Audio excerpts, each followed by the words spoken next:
আমরা দেখব আর্টিকেল কার জন্য বসে, কার পূর্বে বসে। এই থিমটা আমাদের জানা খুব জরুরি, কারণ এইখান থেকে আমরা অনেক সময় যে বেসিকটা পাবো সেই বেসিক দিয়ে আমরা অনেক কিছুকে সলভ করতে পারবো। আর্টিকেল কি, কার জন্য বসে, কার পূর্বে বসে, খুবই গুরুত্বপূর্ণ একটা কথা। এখানে দেখেন, আমরা কয়েকটা লাইন একটু যদি পড়ি। নাউন, অ্যাডজেক্টিভ, অ্যাডভার্ব এগুলোর পূর্বে আর্টিকেল বসে। আমি কি বললাম? আর্টিকেল বসে। দুইটা থিম এখানে বলছে, আমি একটু আবার ক্লিয়ার করি। দুইটা কথা, একটা হলো কার জন্যে বসে, আরেকটা হচ্ছে কার পূর্বে বসে। জাস্ট এইটুকু আপনাকে একটু খেয়াল করলেই হবে। যদি জন্যে বুঝেন তাহলে আর্টিকেল বসে হচ্ছে ফর নাউন, ফর নাউন, এর মানে নাউনের জন্য আর্টিকেল বসবে। কিন্তু কার পূর্বে বসবে? পূর্বে বসলে বোঝাতে হবে নাউনের পূর্বে বসতে পারে অ্যাডজেক্টিভ প্লাস নাউন, এর পূর্বে বসতে পারে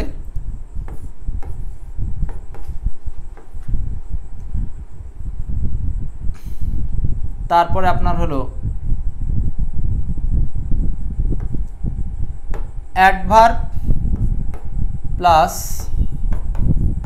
অ্যাডজেক্টিভ প্লাস নাউন, এর পূর্বে বসতে পারে। তার মানে আর্টিকেল বসার ক্ষমতা কার পূর্বে? এটা নাউনের পূর্বে বসতে পারবে, অ্যাডজেক্টিভের পূর্বে বসতে পারবে, অ্যাডভার্বের পূর্বে বসতে পারবে। যেমন আমরা যদি বলি এরকম, এ ম্যান নাউনের পূর্বে বসছে। এখানে বললাম এ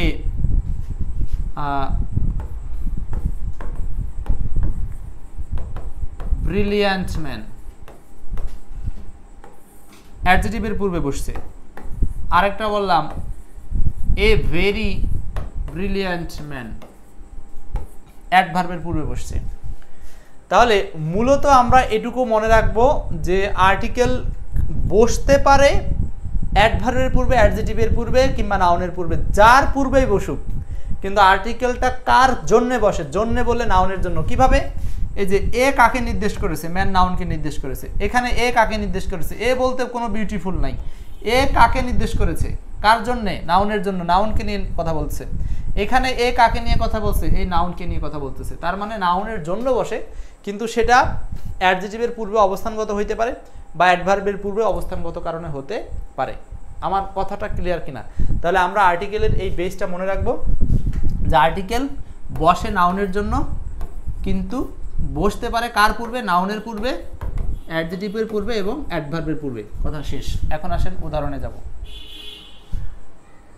ও এখানে আরেকটা কথা সতর্কতা দিয়ে নেই, সেটা হচ্ছে প্রোনাউন, প্রিপোজিশন, কনজাংশন, ভার্ব ইত্যাদির পূর্বে কোনো আর্টিকেল বসে না।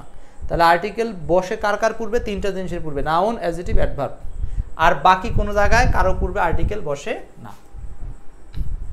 আচ্ছা, এগুলো উদাহরণ ছিল, অলরেডি বলে দিয়েছি। এখন আমরা কয়েকটা প্র্যাকটিস করি বিগত সালের উদাহরণ।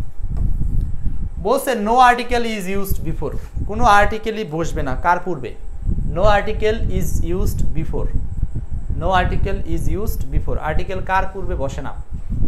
তো আপনারাই বলেন। আমরা বলছি মাত্র 3টা পার্টস অফ স্পিচের সামনে আর্টিকেল বসে, আর বাকিগুলোর সামনে বসে না। এখন একটু কমেন্ট করে জানান। বসবে না প্রোনাউনের সামনে, বাকি সবগুলোর সামনে আর্টিকেল বসতে পারে, যেটার উদাহরণ আমরা একটু আগে দেখে আসছি।